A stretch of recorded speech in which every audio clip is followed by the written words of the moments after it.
전도서라는 이 성경은 여러분이 아시는 대로 세상의 모든 부와 영광을 가져보았던 솔로몬이 기록한 말씀 아닙니까? 그랬던 솔로몬이 전도서 11장 1절과 2절에서 다음과 같이 권면하고 있습니다. 너는 내 떡을 물 위에 던지라. 여러 날 후에 도로 찾으리라. 7에게나 8에게 나누어 줄지어다 그랬어요. 그래서 떡이라고 하는 것은 양식을 의미하는 것이죠. 혹은 물질을 상징한다고 말할 수가 있습니다. 자, 흘러가는 물에 물질을 던져버리면 어떻게 될까요? 그냥 떠내려가고 마는 것입니다. 나의 편에서 계산한다면 손해를 본 것이죠.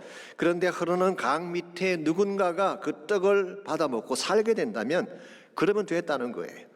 그 결과 온 민족 전체가 그 떡을 같이 나눠 먹게 된다면 이게 축복이다라고 하는 것이 유대인들이 가지고 있는 가치관입니다.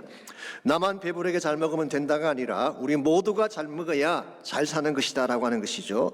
여기에 그들만이 가지고 있는 독특한 공동체 의식이 있습니다.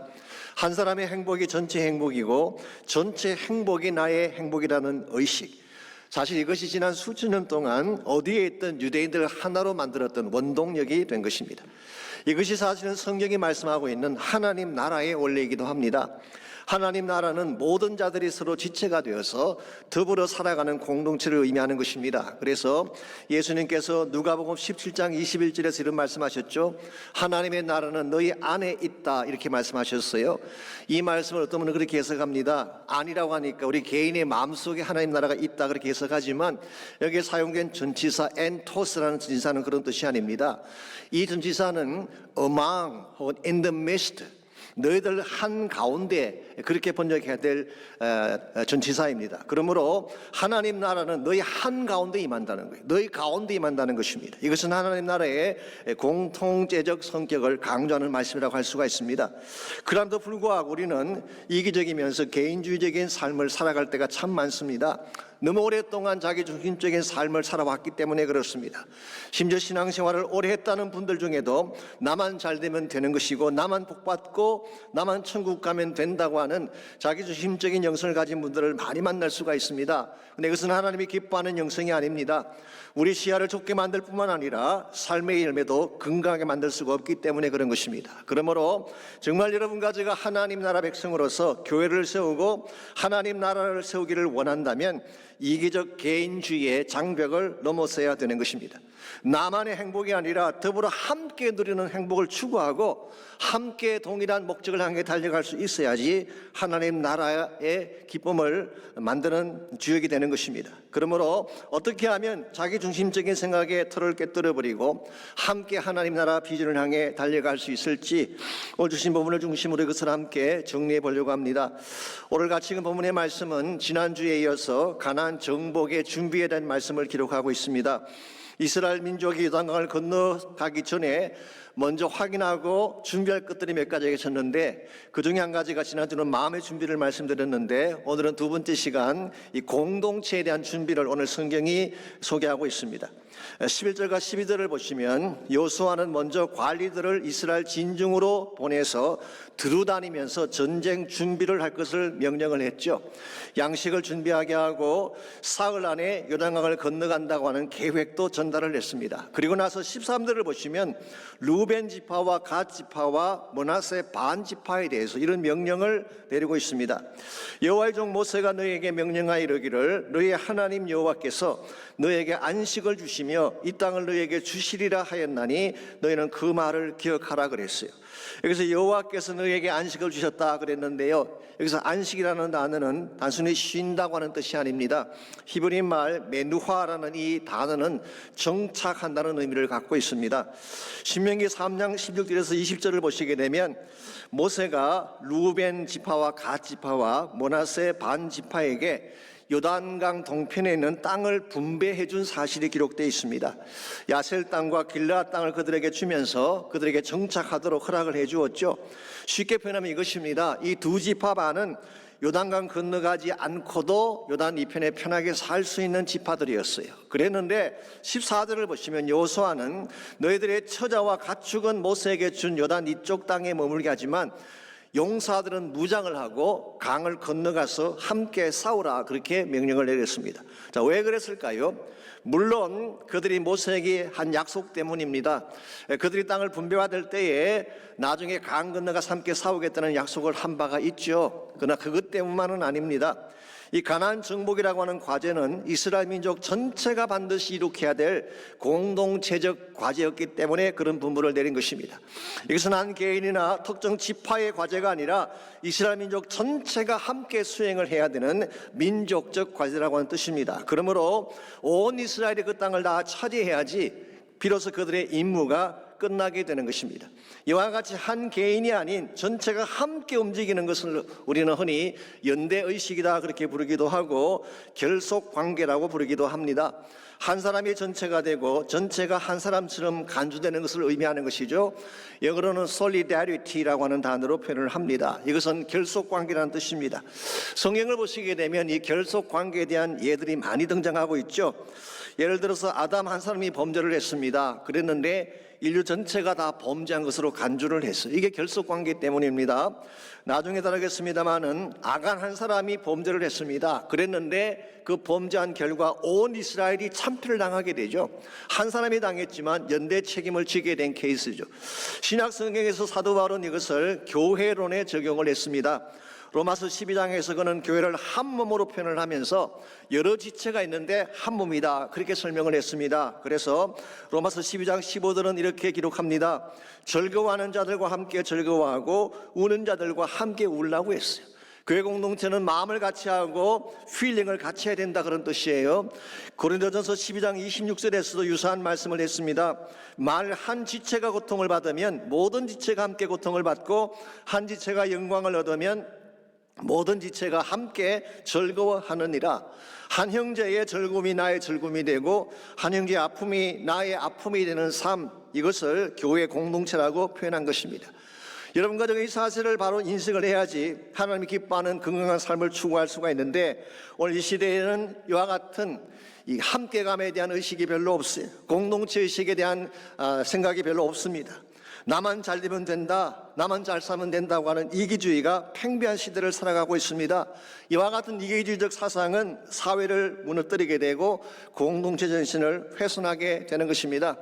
다른 집 아들은 다 군대 가야 되지만 나의 아들은 안 가도 괜찮다고 생각한다든가, 다른 사람들은 나 망해도 나의 비즈니스만 잘 되면 된다라고 하는 생각, 이것을 이룩하기 위해서 편법을 사용하고 불공정한 일을 저지르게 된다면 그런 사회나 국가가 건강할 수가 있겠습니까? 근데 참 더 심각한 문제가 하나 있습니다. 이것은 사회적인 차원에서만 다룰 문제가 아니라 신앙세계에도 동일한 인식이 많이 파고 들어와 있다는 사실이에요. 나만 복받고 천국 가면 된다고 하는 영적 개인주의가 얼마나 많이 있습니까? 우리 교회만 부흥하면 되고 다른 교회는 그렇지 않아도 상관없다고 생각하는 잘못된 인식들이 많이 있지 않습니까? 이와 같은 인식들을 깨뜨리지 아니하면 복음의 문이 열릴 수가 없어요. 하나님의 나라가 이루어질 수가 없는 것입니다. 이런 측면에서 우리가 어떻게 하면 이기적 개인주의적인 차원의 영성을 깨뜨리고 함께 하나님 나라 꿈을 이루어갈 수 있을지, 오늘 본문을 보시게 되면 루벤 지파, 갓 지파, 므낫세 반 지파의 모습을 통해서 함께 꿈을 향해 달리는 데 필요한 몇 가지 요소가 오늘 본문에 소개가 되어 있습니다. 먼저 첫 번째로 비전을 향해 함께 달리려면 전체적 안목이 필요합니다. 눈앞의 것만 보는 것이 아니라 또 부분적인 것만 보는 것이 아니라 그림의 전체를 보는 안목을 의미하는 것입니다. 11절 말씀 다시 보시게 되면요, 여호수아가 백성들의 대표들을 각 진영으로 보내면서 이 전쟁의 명분을 소개하는데 이렇게 전쟁의 명분을 소개하고 있습니다. 이 요단을 건너 너희 하나님 여호와께서 너에게 주사 차지하게 하시는 땅을 차지하기 위하여 들어갈 것임이니라 그랬어요. 여기 보게 되면 그들이 정복해야 될 땅은 그냥 땅이 아니죠. 하나님이 주신 그 땅, the land, 그 땅이에요. 하나님이 지목하신 땅을 말합니다. 그게는 하나님의 계획이 있고 하나님의 비전이 서려 있는 땅, 바로 그 땅을 정복해야 된다고 말씀하고 있는 거예요. 그런데 구체적인 내용을 소개해드리자면요, 창세기 13장 14절에서 16절을 보시면은 다음과 같은 말씀이 나옵니다. 이것은 이스라엘 민족이 형성되기 훨씬 전에 그의 조상 아브라함에게 하나님이 주셨던 비전의 내용을 담고 있습니다. 창세기 13장 14절에서 16절입니다. 롯이 아브라함을 떠난 후에 여호와께서 아브라함에게 이르시되 너는 눈을 들어 너희 있는 곳에서 북쪽과 남쪽 그리고 동쪽과 서쪽을 바라보라. 보이는 땅을 내가 너와 내 자손에게 주리니 영원히 이르리라. 내가 내 자손이 땅에 티끌 같게 하리니 사람이 땅에 티끌을 능히 셀 수 있을진데 내 자손도 세리라. 그렇게 말씀하셨어요. 14절을 보시게 되면 하나님이 비전을 주시는 시점이 나오는데요, 그 시점이 롯이 아브라함을 떠난 후라고 했습니다. 여러분 잘 아시는 바대로 롯은 아브라함의 조카였죠. 그랬음에도 불구하고 이 둘 사이에 갈등이 많이 있었습니다. 왜냐하면 둘 다 목축을 하는 사람들이기 때문에 서로 좋은 땅을 차지하기 위해서 싸우게 된 것입니다. 그러다 보니까 목자들이 계속 다툼을 벌이는 것입니다. 이 한국 드라마에도 많이 나오고 있습니다만 가족 간의 재산으로 말미암은 분쟁, 이거 참 보기 흉하지 않습니까? 이와 같은 문제가 생겼을 때 누가 양보를 하게 되나요? 아브라함이 양보를 했습니다. 내가 먼저 선택을 해라. 너가 왼쪽을 택하면 내가 오른쪽을 택하고 너가 오른쪽을 택하면 내가 왼쪽을 택한다. 그렇게 해서 그 선택권을 조카에게 먼저 주었어요. 왜 그랬을까요? 나이를 봐도 아브라함이 더 많고 학리를 따져도 아브라함이 더 높을 텐데 왜 아브라함이 양보를 했을까요? 이 눈앞의 작은 이익 때문에 다투는 것이 옳지 않다고 보았기 때문에. 저는 이와 같은 것이 성수이라고 생각을 합니다. 그래서 롯이 먼저 선택권을 갖고 땅을 택했는데 그 땅이 얼마나 비옥하고 아름다웠는지 성경은 이렇게 묘사하고 있습니다. 여호와의 동산과 같고 애굽 땅 같았다 그랬어요. 굉장히 비옥하고 아름다웠다 그런 뜻입니다. 그런데 그 땅이 결과적으로 어떤 땅이었나요? 소돔과 고모라 땅이었습니다. 쉽게 표현하면 롯에게는 안목이 없었어요. 눈앞의 이익만 생각했지 장차를 볼 수 있는 눈이 없었던 것입니다. 그런데 이 롯이 떠난 후에 하나님이 비로소 아브라함에게 진짜를 보여주시고 진짜를 주셨다는 뜻이에요. 여러분, 우리가 진짜 하나님의 축복을 받기를 원하면요, 나의 롯을 떠나보내야 돼요. 나의 작은 이익을 내려놓아야지 그때 비로소 하나님이 주시는 비전이 보이는 것입니다. 그래서 하나님께서 눈을 들어서 동서남북을 바라보라. 보이는 모든 땅을 너와 내 자손에게 주겠다. 그리고 나서 16절에서 굉장히 위대한 말씀을 주시죠. 내가 내 자손이 땅에 티끌같이 같게 하리니 사람이 땅에 티끌을 능히 셀 수 있을진데 내 자손도 세게 되리라. 이 말은 엄청나게 많은 숫자의 후손들을 주겠다는 뜻입니다. 이게 소위 말하는 아브라함의 비전이고 하나님이 아브라함과 맺으신 언약의 내용이죠. 자, 그렇다면 이 비전의 궁극적 성취가 어떻게 이루어지나요? 예수님을 통해서 장차 하나님 나라가 이루어짐으로써 성취가 되는 것입니다. 어떤 분들은 이 말씀을 이스라엘 혹은 유대인들에 대한 적용으로 해석하기도 하지만 여러분 아시는 대로 유대인들이 땅에 티끌만큼 많았던 적은 없습니다. 지난주에도 잠깐 소개해드렸지만 현재 유대인들의 숫자가 세계 인구의 0.2%도 안 됩니다. 그러므로 이 말씀은 유대인들이나 이스라엘에게 주신 말씀이라기보다는 예수 그리스도로 말미암아 일어나게 될 복음 운동을 의미하는 것입니다. 여기에 하나님의 계획이 있고 하나님의 비전이 있어요. 여러분과 제가 바른 신앙생활을 하려면 이와 같이 하나님이 그리고 계시는 큰 그림을 보아야지, 나라고 하는 작은 차원에서 나의 이익만 따지게 되면 주님이 그리는 큰 픽처를 놓치게 되는 것입니다. 그러므로 나를 넘어서서 주님이 준비하시는 비전을 볼 수 있을 때에 여러분의 인생이 바른 쪽으로 나아갈 수가 있게 되는 것입니다. 데이빗 플랫이라고 하는 분이 계시죠. 저희 교단의 국제성계부 총재를 지낸 분이시고 저희 교회 헌당 예배 때 축하 영상도 보내주셨던 그런 분이기도 합니다만은 사실 이분은 굉장히 유명한 분입니다. 뉴욕 타임즈가 설정한 베스트셀러에 그의 책이 수달 동안 올랐던 그런 분이죠. 레디컬이라는 책을 쓰신 분입니다. 레디컬. 그 책 읽어보신 분들은 아시겠지만 제목 그대로 책의 내용이 굉장히 레디컬해요. 오죽하면 표지에 이런 말이 나왔겠습니까? 편안하게 신앙생활 하려는 사람은 이 책을 읽지 않기를 권한다. 그렇게 되어 있어요.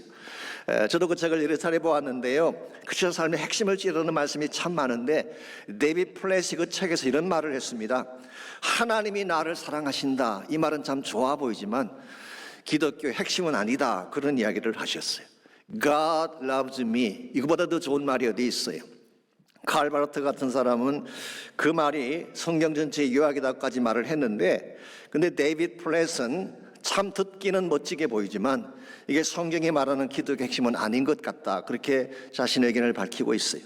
만일 그것이 기독교의 중심 메시지라면 결국 기독교가 지향하는 목적이 내가 되고 만다는 거예요.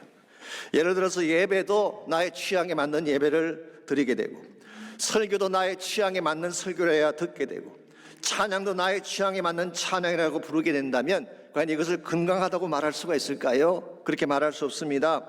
여러분, 기독교 신앙의 중심은 내가 아니라 하나님이에요. 하나님이 기뻐하시는 예배가 바른 예배예요. 하나님을 높이는 찬양이 바른 찬양이에요. 하나님 말씀을 선포하는 것이 좋은 설교입니다. 내가 듣고 싶은 것, 내가 원하는 것, 나 중심적인 삶으로 가게 되면 신앙의 본질을 놓치게 되는 것입니다. 그러므로 참된 예수의 제자라면 하나님이 나를 사랑하신다로 끝나서는 안 된다는 거예요. 그 말 뒤에 이와 같은 말이 이어져야 됩니다. 하나님이 나를 사랑하신다. 그러므로 나를 통해 온 세상에 그분을 알리기를 원하신다. 여기까지 가야지 하나님의 꿈을 이루는 바른 제자가 된다는 것입니다. 실제로 그 책에 이런 형제의 간증이 나옵니다. 제프라고 하는 형제인데요, 큰 기업체에 들어가서 초고속 승진을 한 형제입니다. 최고 경영자가 되어서 좋은 집을 구입하고 좋은 차를 구입하고 바닷가에 별장도 구입을 해서 그야말로 모든 사람들이 부러워할 수 있는 성공자가 됐어요. 무엇보다 이 사람은 착실한 크리스찬이었습니다. 7살 때부터 교회를 다녔다고 하니까 얼마나 반듯하게 살아왔는지 짐작할 수 있지 않겠습니까? 그럼에도 불구하고 이 제프는 한 번도 다른 사람의 아픔에 대해서 생각해 본 적이 없었다고 합니다. 왜냐하면 그것은 그들의 아픔이지 나와는 상관이 없다고 생각했기 때문이죠. 그랬던 제프가 어느 날 사업차 혼두라스라는 나라를 방문하게 됩니다. 이 중남미 중미에 있는 아주 가난한 나라죠, 혼두라스.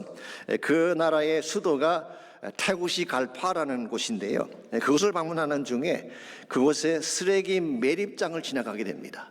근데 그 매립장을 보니까 산더미처럼 쌓이는 쓰레기더미 속에 움막을 짓고 사는 사람들이 많이 있었어요. 남자들, 여자들, 어린아이들이 폐기물을 뒤지면서 먹을 것을 찾고 있는 장면이 보였어요. 이걸 보면서 아니, 쓰레기더미 속에서 자식을 키우다니 이런 비참한 가정이 어디 있는가 탄식을 했는데요, 그런데 그는 거기서 더 비참한 현실 하나를 목격하게 됩니다. 만석이 다 된 여인 한 사람이 그 쓰레기더미 속에서 아기를 낳으려고 하는 장면을 본 거예요. 그 순간 제프는 문자 그대로 그 자리에 풀썩 주저앉고 말았어요.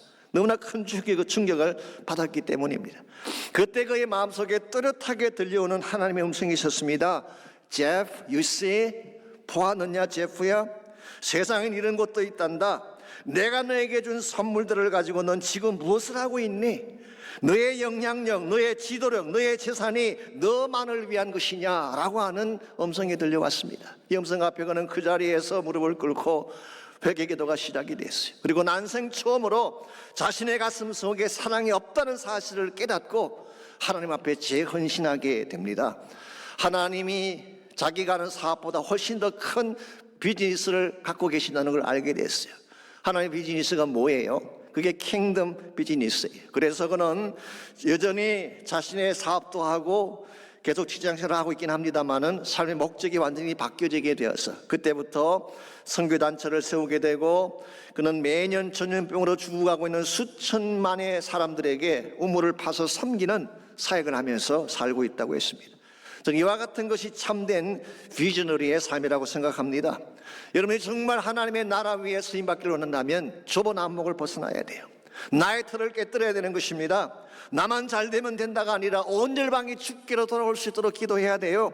우리 교회만 부흥하면 되는 것이 아니라 모든 하나님의 교회가 다 부흥할 수 있도록 기도해야지 하나님의 나라 비전을 이룰 수가 있는 것입니다. 이런 면에서 우리가 진짜 하나님의 꿈을 향하여 함께 나가기를 원한다면 나 중심적인 안목이 아니라 하나님 중심적인 안목, 더 큰 비전을 볼 수 있는 안목이 있어야지 하나님 나라를 이룰 수가 있는 것입니다.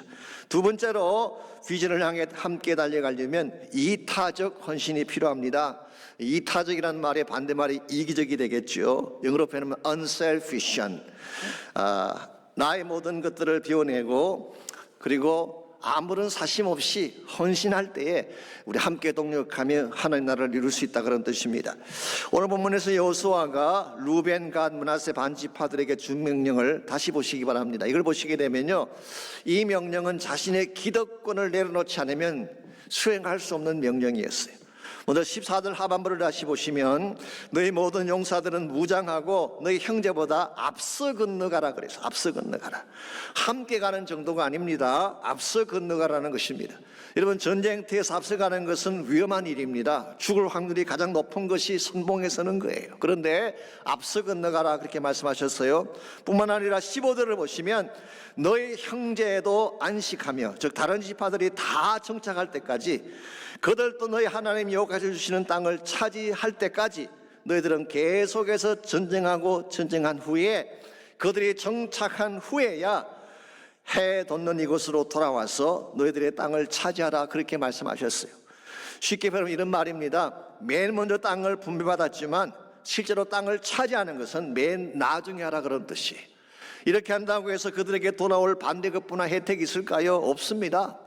자기들에게 돌아올 이익은 아무것도 없는데 자기들의 모든 기득권을 다 내려놓고 먼저 앞장서서 전쟁을 해야 되고, 전쟁이 다 끝난 후에 그들이 다 땅을 차지한 후에 돌아오라는 이 명령이 여러분 생각에는 합당해 보입니까?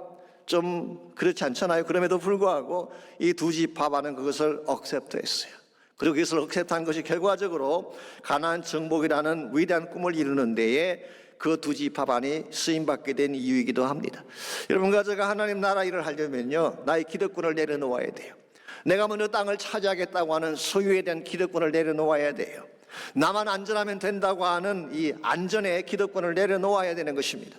나만 축복받으면 된다고 하는 복의 기득권을 내려놓을 때 주님의 뜻이 성취되게 되는 거예요. 나의 것을 다 챙기면서, 나의 이익을 다 챙기면서 어떻게 하나님 나라가 이루어질 수가 있겠습니까?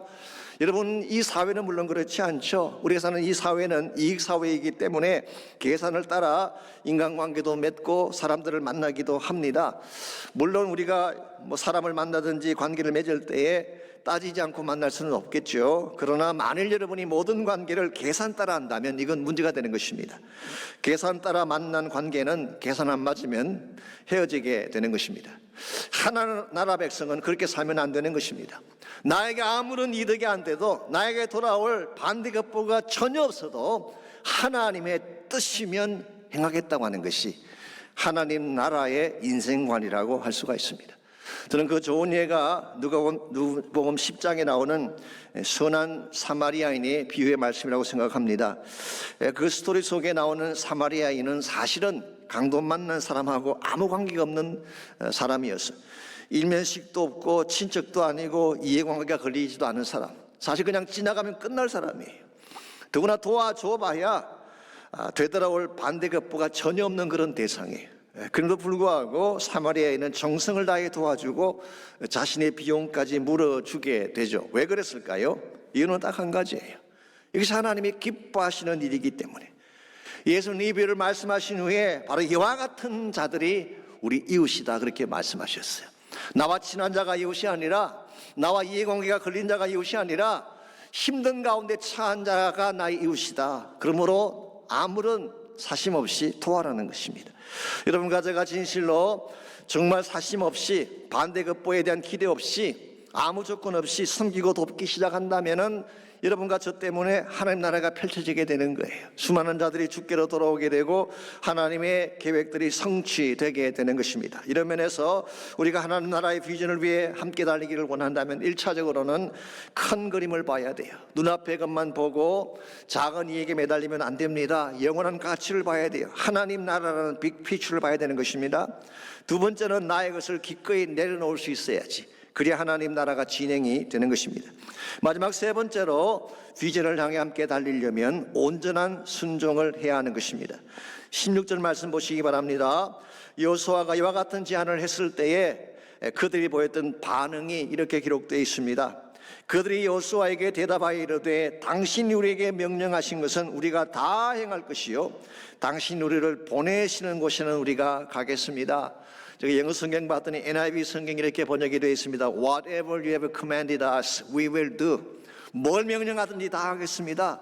Wherever you send us, 당신이 나를 어디로 보내든지 we will go. 이게 사실은 온전한 순종이죠. 우리는 가끔 순종한다고 말하면서 선별적으로 순종할 때가 있죠. 내가 하고 싶은 것만 순종할 때가 있습니다. 내가 하고 싶은 것만 가겠다고 할 때가 있죠. 이와 같은 순종은 진짜 순종이 아니에요. 뭐라고 명령을 하시든지 어디를 가라고 하시든지 하나님이 분부하시면 가는 것이 순종이에요. 이와 같은 순종을 했을 때에 하나님의 진짜 역사가 일어나기 시작하고 그때 비로소 하나님을 경험하게 되는 것입니다. 오늘 우리가 하나님을 경험하지 못하는 여러 가지 많은 이유가 있지만 그 중에 결정적인 것이 순종하지 않기 때문에, 순종했을 때 하나님을 체험할 수 있게 되고 그때에 하나님 사이의 기적이 우리 주변에 일어나게 되는 것입니다. 요한복음 2장에 보시게 되면 우리가 잘 아는 예수님께서 물로 포도주 만든 기적이 기록되어 있죠. 자, 그 사건의 주인공은 누구일까요? 당연히 예수님이 주인공입니다. 왜냐하니까 그 기적이 끝났을 때에 예수님을 제자들이 믿게 되었더라. 즉 예수님의 신성을 보여주는 첫 번째 표적이었기 때문에 그 스토리의 주인공은 당연히 예수님이죠. 자, 그렇다면 조연은 누구일까요? 조연은 마리아가 아닌가 생각합니다. 예수님께 포도주가 떨어진 사실도 알린 사람이 마리아였고 또 하인들을 불러다가 지시를 내린 것도 마리아였습니다. 그러므로 꼭 미나리에 나오는 윤여정이 아니라도 충분히 이 조연상을 받을 수 있는 가능성이 있는 사람이 마리아가 아닌가 생각합니다. 자, 그런데 이 스토리 가운데에 전혀 이름도 나오지 않고 존재 가치도 없어 보이는 엑스트라가 있어요. 그들이 누구일까요? 하인들입니다. 성경은 그들의 이름을 기록하고 있지 않습니다. 또 하인의 신분이기 때문에 maybe 잔치 석상에 앉지도 못했을 거예요. 엑스트라였어요. 그럼에도 불구하고 여러분 이 기적에서 결정적 역할을 한 자가 누군지 아십니까? 주님의 항아리에 직접 물을 채웠던 하인들이었어요. 예수님께서 물 항아리를 가져와서 물을 붓게 했습니다. 아구까지 채우라고 했을 때에 다 채웠어요. Filled up to the brim. 아구까지 꽉 채웠어요. 그 다음에 떠서 연회장에 갖다 주라 그랬을 때에 이 하인들은 어떤 질문도 하지 않았습니다. 아니 분명히 우리가 물을 채웠는데 갖다 주라는 게 말이 됩니까? 연회장의 경이라고 치시면 어떡하라고 그러십니까? 묻거나 따질 법도 한데 한마디 질문 없이 그냥 가라니 갔어요. 그 결과 기적이 일어난 것입니다. 물이 포도주로 변하는 기적이 일어났어요. 성경 이렇게 기록합니다. 이 기적에 대한 이유를 다른 사람들은 다 몰랐는데 오직 누구만 알았다고 했나요? 물떠온 하인들은 알더라. 이게 무슨 뜻일까요? 순종한 사람만이 하나님을 경험할 수 있다는 뜻이에요. 여러분이 순종했을 때 신앙의 비밀을 갖게 되는 것입니다. 사람들이 이해할 수 없는 기적들을 경험하게 되는 거예요. 이런 측면에서 기독교 신앙은 설명만으로 충분하지 않습니다. 신학을 공부하고 성경 공부한다고 해서 충분한 게 아니라 순종했을 때 비로소 하나님을 알게 되는 거예요. 그전까지는 신앙이라고 말을 하지만 이론에 불과한 것입니다. 교리에 불과한 것입니다. 그러나 순종했을 때에 하나님을 알게 되고 그때 우리 삶 속에 하나님 사이의 기적들이 일어난 것을 볼 수 있게 되는 것입니다. 이런 면에서 여러분의 삶 가운데 진정한 차원의 기적이 일어나기를 원한다면 순종하시기 바랍니다. 가라면 가는 거예요. 서라면 서는 것입니다. 기도하라면 기도하는 거예요. 그때 하나님이 일하기 시작하는 것입니다. 흔히 문제가 생기면요 머리로 계산하고 머리로 따지려고 하는데 인생의 문제는 머리로 풀지 못하는 문제가 더 많습니다. 말씀에 순종할 때 문제가 떠나가는 것이죠. 질병이 찾아왔을 때 두려워한다고 해서 질병이 떠나갈까요? 아닙니다. 말씀 붙잡고 기도할 때 하나님이 고쳐주시는 거예요. 여러분이 정말 순종하게 되면 여러분의 인생이 물같이 맛이 없던 인생이라도 하나님을 순종하고 하나님을 경험하게 되면 포도주같이 빛나는 인생으로 스윗한 축복의 인생으로 바뀌게 되는 것입니다. 그러므로 여러분 무슨 일을 당하든지 순종을 배우시기 바랍니다. 순종을 실천해 보세요. 여러분 인생이 달라질 수가 있는 것입니다. 한국의 대표적인 찬양사역자 중에 고형원 형제라고 있죠. 이분은 오랫동안 예수전도단에서 간사로 섬겼기 때문에 간사라고 부르기도 하고 이분이 밴쿠버에 있는 신학을 공부하신 분이기 때문에 선교사라고 부르기도 합니다마는 본인은 형제라고 부르는 게 가장 좋다 그래서 저도 그분을 형제라고 부르고 있습니다. 고형원 형제. 아시겠지만 이분은 원래 고려대학교 건축과에서 건축을 공부하던 분이었죠. 그랬는데 학업 도중에 허리에 심각한 문제가 생겼습니다. 너무 통증이 심해서 학업을 계속할 수가 없었어요. 그래서 학업을 중단하고 힘들어하던 차에 예수전도단 공동체로 들어갔습니다. 그 공동체에 들어간 이후에도 아픔은 여전했지만 그러나 그것이 계기가 되어서 그런 예수전도단의 사역자로 섬기게 된 것이죠. 여러분, 세상적인 차원에서 본다면 어느 쪽이 더 화려해 보이나요? 좋은 대학을 나오고 건축가가 되어서 떵떵거리며 사는 것이 더 화려해 보이나요? 아니면은 한 선교단체에 들어가서 그야말로 선교하며 사는 것이 더 화려해 보이나요? 세상적인 사람들은 전자를 더 선호할지 모르겠지만 고영원 형제는 이렇게 고백을 했습니다. 그때 자신에게 주어진 통증이야말로 하나님이 자기를 축복하기 위한 터닝 포인트가 되었다. 진짜 가치 있는 것이 무엇인지를 깨닫게 해주었고 자신의 생애를 거기에 바칠 수 있었기 때문에 감사하다는 말씀을 하셨어요. 이번에 한 번은 인도네시아에 DTS를 인도하기 위해서, YM에서는 DTS라고 그러잖아요. 스텝으로서 DTS를 인도하기 위해서 참석한 적이 있었는데요. 그곳에는 한 교회에서 예배를 드리던 중에 그는 굉장한 충격을 받습니다. 영적인 충격을 받게 돼요. 그들이 부르는 찬양이 1시간이 넘는데 끝이지 않는 것입니다. 찬양 가운데에 성령이 임하고 변화가 일어나는데 너무나 충격을 받았어요.